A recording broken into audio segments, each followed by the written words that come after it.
Écoutez le Saint du jour sur Radio Maria Libreville.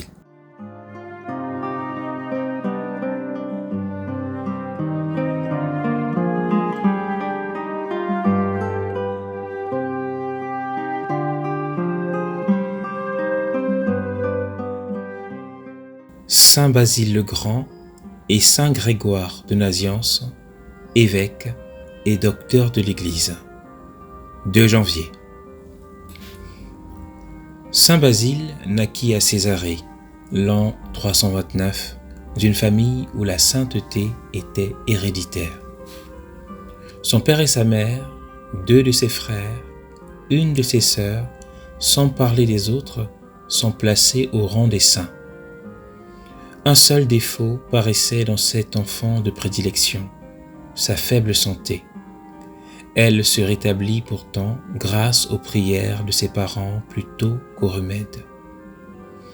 Doué d'un heureux génie, Basile s'éleva vite au niveau des grands hommes, non moins qu'à la hauteur des saints. Il était, dit son ami Grégoire de Nazianze, au-dessus de son âge par son instruction, au-dessus de son instruction par sa vertu. Il était rhéteur avant d'avoir étudié l'art des rhéteurs, philosophe avant d'avoir étudié la philosophie, prêtre avant d'avoir reçu le sacerdoce. Ses aptitudes universelles, sa rare modestie, ses vertus éminentes lui conciliaient l'estime et l'admiration de tous. À 23 ans, il parut à Athènes et se lia avec Grégoire de Nazianze, au point que tous les deux ne faisaient qu'un cœur et qu'une âme. De retour en son pays, les applaudissements qu'il reçut l'exposèrent à une tentation de vaine gloire dont il fut si effrayé qu'il embrassa l'état monastique pour y vivre dans l'oubli du monde et la pénitence. Il fonda plusieurs monastères, écrivit pour les diriger des ouvrages ascétiques très estimés et traça des règles de vie religieuse demeurées célèbres. Un très léger repas par jour, un sommeil très court sur la dure, de longues veilles, un vêtement léger par les temps les plus froids, tel était l'ordinaire de ce saint austère, dont la pâleur, dit saint Grégoire, annonçait un mort plutôt qu'un vivant. Basile eut à souffrir d'infirmités continuelles. Dans le temps de sa meilleure santé, dit-il lui-même, il était plus faible que ne sont les malades abandonnés des médecins. Malgré sa faiblesse, il châtiait son corps et le réduisait en servitude. Le zèle contre l'hérésie d'Arius le fit un jour sortir de sa retraite et bientôt il courbait la tête sous le fardeau de l'épiscopat. Ni les intrigues ni les menaces n'eurent jamais prise sur cette grande âme. Un préfet le monde un jour et lui enjoint d'obéir à un prince arien sous peine de confiscation de ses biens, de l'exil, des tourments et de mort. « Faites-moi d'autres menaces, dit Basile, car il n'y a rien là que je puisse craindre. Le premier coup suffira pour achever mes peines. La mort m'unira à mon Dieu. » L'empereur dut s'avouer vaincu. Le saint pontife mourut à 51 ans, ne laissant pas de quoi se faire élever un tombeau de pierre.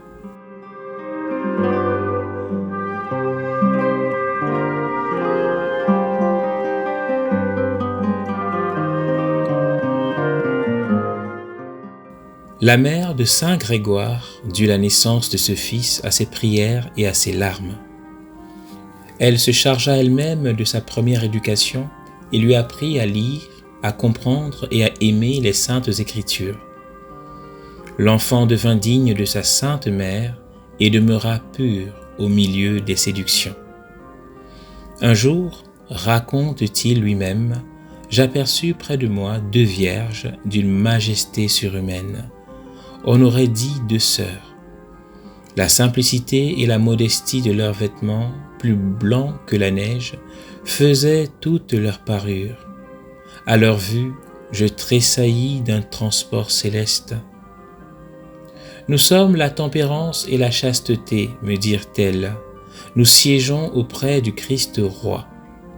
Donne-toi tout à nous, cher Fils, accepte notre joug, nous t'introduirons un jour dans les splendeurs de l'immortelle Trinité. La voie de Grégoire était tracée. Il la suivit sans faiblir toute sa vie. Il s'embarqua pour Athènes afin de compléter ses études. Dieu mit sur le chemin de Grégoire, dans la ville des arts antiques, une âme grande comme la sienne, Saint Basile. Qui dira la beauté et la force de cette amitié dont le but unique était la vertu? Nous ne connaissions que deux chemins, raconte Grégoire, celui de l'Église et celui des écoles. La vertu s'accorde bien avec la science. Partout où l'on voulait parler de deux jeunes gens accomplis, on nommait Basile et Grégoire. Revenus dans leur patrie, ils se conservèrent toujours cette affection pure et dévouée qui avait sauvegardé leur jeunesse et qui désormais fortifiera leur âge mûr et consolera leur vieillesse.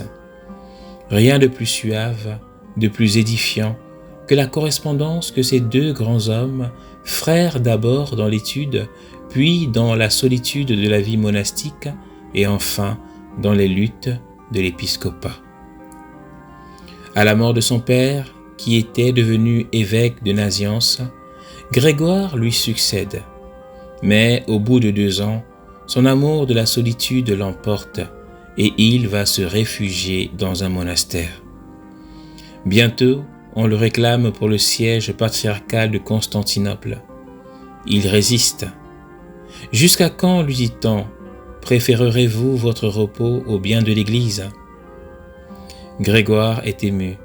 Il craint de résister à la volonté divine et se dirige vers la capitale de l'Empire dont il devient le patriarche légitime. Là, sa mansuétude triomphe des plus endurcis. Il fait l'admiration de ses ennemis et il mérite, avec le nom de père de son peuple, le nom glorieux de théologien que l'Église a consacré. Avant de mourir, Grégoire se retira à Naziance, où sa vie s'acheva dans la pratique de l'oraison, du jeûne et du travail.